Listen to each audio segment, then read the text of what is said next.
Estimated jackpot tonight that could be won by Hank Zuber. Should he buy a ticket? $68 million cash option. Hank, if you want to know, this is $46.3 million.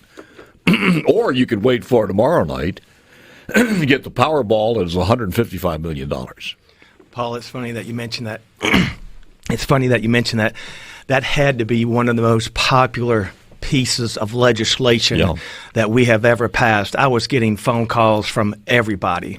It was absolutely amazing, and it's growing beyond anybody's expectation. Isn't there it's this juxtaposition between the old Mississippi and what we have done in the last 10 or 15 years, all the way through the advent of casinos? Well, and then sports betting. I mean, that's a big deal. How do we do that? Well, it is. I mean, it's well, in the states. Don't forget about the states' alcohol policy also.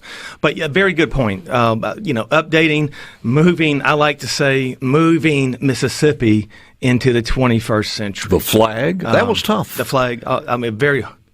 Very tough vote. Well, it was like a 100-pound woman giving birth to a 20-pound baby. I mean, it was just laborious. But who would have thought it would have happened whenever it did? And that's true. That's the point. But before we begin, let me say thank you for allowing me the opportunity to talk about my beloved and beautiful hometown of Ocean Springs. And Ocean Springs is a great place. And the future of Mississippi. But, Paul, I heard you play Elvis Presley this morning. I did. And so in honor of Elvis Presley, I wore my blue suede shoes. Oh, you got your blue suede shoes on. And I'm trying to bring them back. Yeah. Well, we needed something like that to replace the spats of Jeff Smith. Wow, who is Jeff Smith? Yeah, well, I'm beginning to fade out. I don't know myself now who Jeff Smith is. Well, the blue suede shoes are coming back into style. They're making a comeback. Skechers going to have some? Is that it? The Skechers blue suede shoes? All right, let's talk about this. A lot of different things going on. You're chairman of House Insurance Committee. Anything in your committee that's still alive? Anything in my committee that is still alive, that is important. Wow. Well, let me tell you what me and the vice chairman, Kevin Ford, have been working on. Oh, man, every day, meeting after meeting, is telemedicine. Yeah. If I may, telemedicine is very important. It's here to stay in Mississippi. We need it. You know what the demographics of Mississippi are. It's a rural state. Plus, it's effective. It's a very it's of high quality, and it's very cost efficient. So we need telemedicine. But we've got the insurance companies involved. Mm-hmm. We've got the doctors involved. My job, my obligation to the state of Mississippi is to watch out and consider the interest of the patient also. So we're trying to bring all of those interests together and just bring, Paul, the very best product that we can to the House and the Senate. What is needed when you start talking about that, and what exactly is needed that we don't have now as far as telemedicine is concerned? I understand broadband. I know that, but I'm talking about as far as legislation is concerned. If we have the broadband, we can do just about anything any other state can do. Right? And correct, but you got to remember, if we have the broadband, then a lot of that telemedicine can be delivered via video as opposed to just audio. Yeah. So that's a very, very key part of it.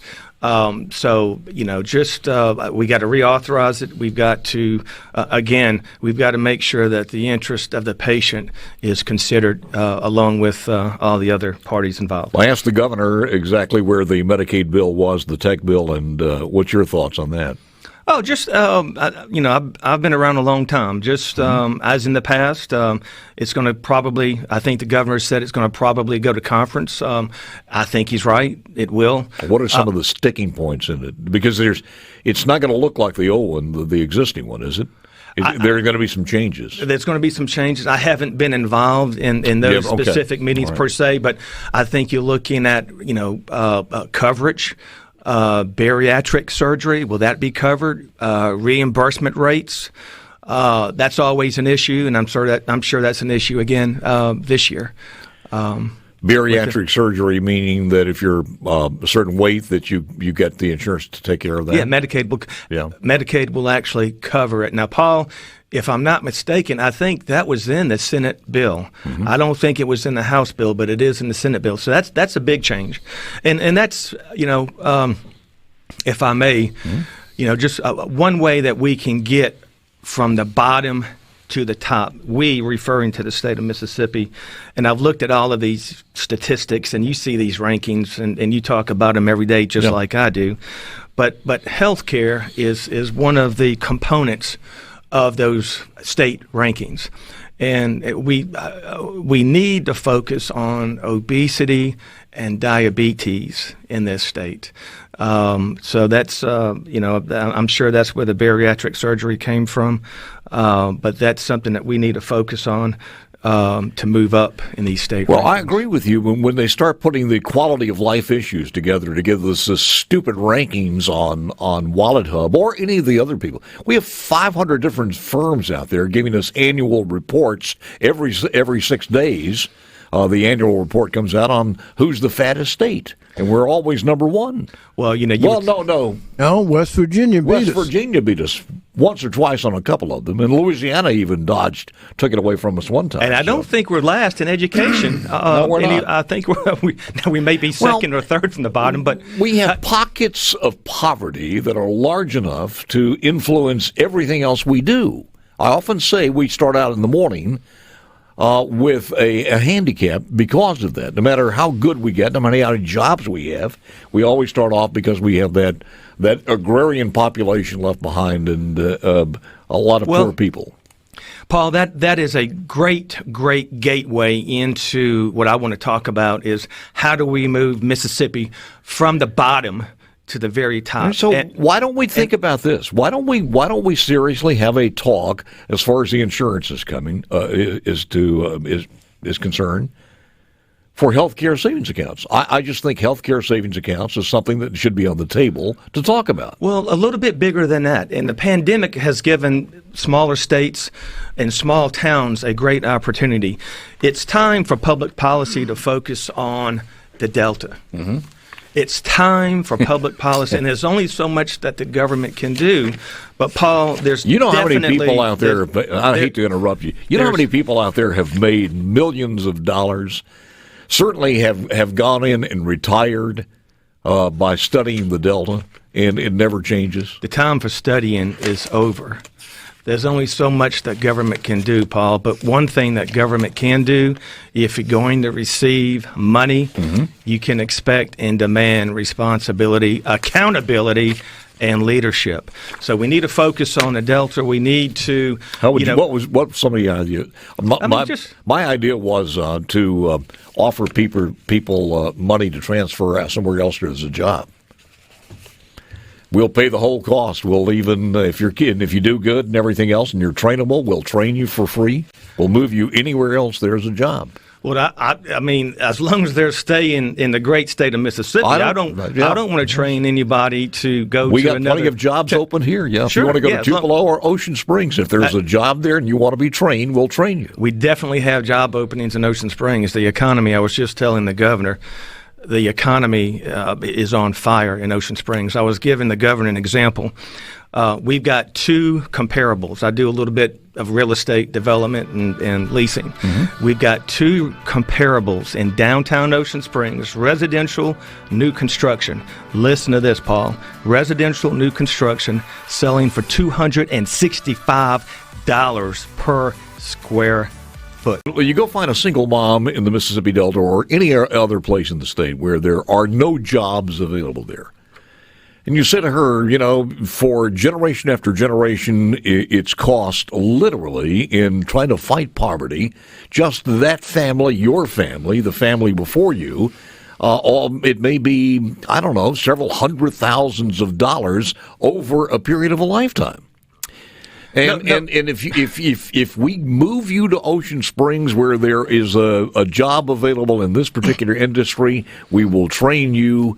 We will give you transportation. We'll give you all of the everything afforded the government. Whether if you're pregnant, WIC, whatever it happens to be, we'll do what we can.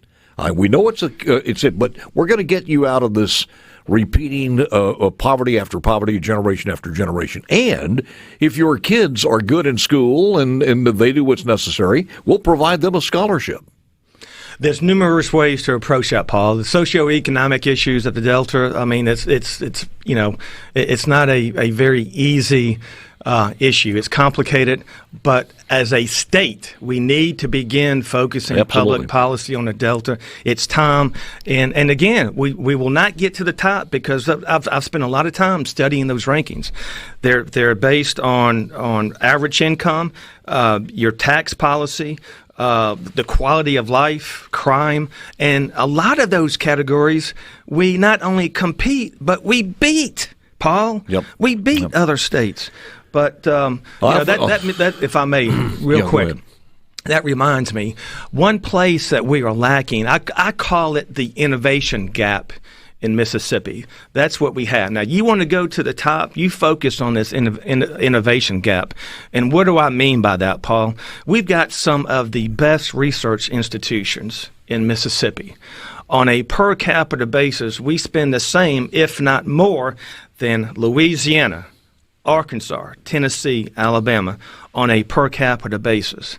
But we're not demanding the patents. We're not demanding the spinoff and the startup companies from our research. We have got to demand more from our universities and colleges in response to the amount of research money we are spending. That will be the fastest and the easiest way to go from the top to the bottom. And I call it the innovation gap, and we need to start addressing it. So, in other words, if something is patented or invented, we need to produce it here, or yes, I got you. And we're lacking in that. Are there instances of that, cases that you can point to that we've lost out on that? Well, we haven't had that many, so I mean, that's as a matter of comparison, we just don't produce the number of patents and startup companies and spin-off businesses like some of these other states. One more of this transferal of poverty to workplace. I was going to say it's not much different than what Natchez is doing, asking people to come in. If you don't have a job where you are, you want to come in this. And then I saw this story in the stack yesterday. 26,000 people applied to move to Arkansas, get $10,000. More than 26,000 people have applied for a program that will pay them to move to Northwest Arkansas. The Northwest Arkansas Council Life Works Here program is offering the money to remote workers willing to move to the region. It was on Fox News. So this program is going on all over the place. So transferring from poverty to a job is nothing unusual. Well, and it's easier now because of the pandemic and remote working. I did a case study, Paul, on Oklahoma City and Romania, and I'm trying to promulgate and come up with some legislation that would pattern what happened in Oklahoma and Romania. But what they did, tying it into what the speaker is trying to do and what the governor talked about this morning, reducing and eliminating the income tax, that's what they did in Romania. That's what they did in Oklahoma City to attract those workers that you just talked about. And those are remote workers. They can work anywhere in their high-paying jobs. What do you think the feeling is as far as the income tax now compared to what it was last week in the Senate as far as where they want to go with this? You see any hope in the Senate? Oh, I see. Absolutely. I mean, I'm like the governor. I'm optimistic by nature too. Look, if the Senate, it's a long process. Okay, if the Senate has some issues with it or some problems, great. Give us the changes. Let us look at the changes. I mean, there's no pride in authorship, but it is time. It is time to eliminate the income tax. I guess somebody who wants to talk to you. His name is Willie Simmons, and you might recognize his voice. Good morning, sir. Commissioner, how are you? I'm doing all fine this morning, Paul. Listening to your show, and glad to hear you all and the governor on talking about Mississippi and the growth. Just wanted to make a comment in response to the idea of moving citizens to other places. That is a good concept that works. However, the good question to ask is why we don't have jobs in the Delta and less work towards creating jobs in the Delta so that that region of the state can maintain and be self-sustaining. I raise that question because FedEx, now we transport by bus 2 hours more a day, over 200 individuals out of the Delta into Memphis, Tennessee, and areas to work. So the workforce is here. We just need to bring the jobs in, but not kill the region by moving folks.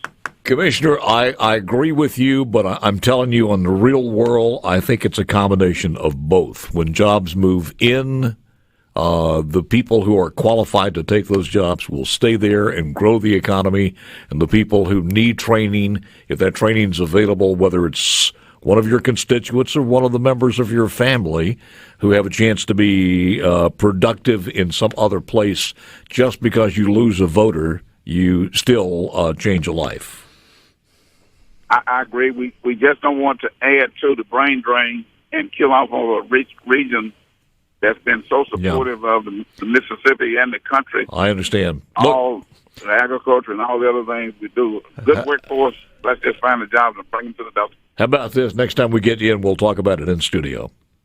Please do. Thank you. Got it. Thank you, Commissioner. All right. And the Commissioner, if I may, Paul, the Commissioner brings up a good point. Jobs, wages. Yeah. You know, we've got Google in Mississippi. We've got Amazon, Mississippi. We've got their distribution centers and their fulfillment centers. Let's get on those state planes and let's go visit those CEOs, bring them to Mississippi and say, look, it's not enough for us just to have your warehouse. We want your software application business. We want your headquarters. You know, show them Mississippi. Bring them to Mississippi and let people see what we have here. It's a beautiful story. Once they come, they don't want to leave. Of all the things that you said this morning, the thing that I think is resonating with where a solution is really needed, and you don't hear a lot of people say this, we need to find out how to take care of the sore spot in the state of Mississippi, and that's the Delta area. I've often said this. If you took all 50 states and have a representative for each one, put them on the salt flats, everybody draw a line, a chalk line, everybody runs this race, that 24-hour race. Vermont, take them, Montana, Missouri, everybody. And then everybody has a backpack on, and there are a certain number of rocks in that backpack associated with the degree of poverty in their state. We, and everybody is physically the same specimen, we have a large load of backpack rocks that we have to carry, and it makes it difficult for us to compete. But we are lessening those rocks day by day, year by year. And with the pandemic, people are moving away from the big cities to the small towns. And guess what, Paul? We have the best small towns of any other state in this country. Disagree. I don't disagree. As a matter of fact, there are a lot of people who, when you start looking at this as far as cost of living, some of the safety in some of our communities, Ocean Springs is one of them. Ocean Springs is one of the idyllic retirement cities in the state of Mississippi. You got places in DeSoto County, Oxford, Madison, Ridgeland, all of these in the central part of the state. We've got a lot of great places, but it's a world of difference between the Madison and the Minter City. Wouldn't you agree? I would. But have you ever been to Minter City? You've never been to Minter City. It's not too far from Tutwiler. Have you ever been to Tutwiler? I have not. You haven't been to Tutwiler? But I have been through the Delta several times. You couldn't tell me the best places to eat in Tutwiler. Could you? No. Where's that? Oh, okay, well. I could have years ago. I can tell you the best places to eat in Ocean Springs, and we got some of the greatest seafood in the world. But look, my point is, there was a gas station in Minter City that had some liver cheese you wouldn't believe, a liver cheese sandwich. I know where Alligator, Mississippi is. Close, but no cigar. I know where Hot Coffee, Mississippi is. Where's the best place to get some seafood in Ocean Springs? The Phoenicia Gourmet. That's enough for me right there. Hank, what time are we leaving? Good talking to you, sir, always. Good to see you, Paul.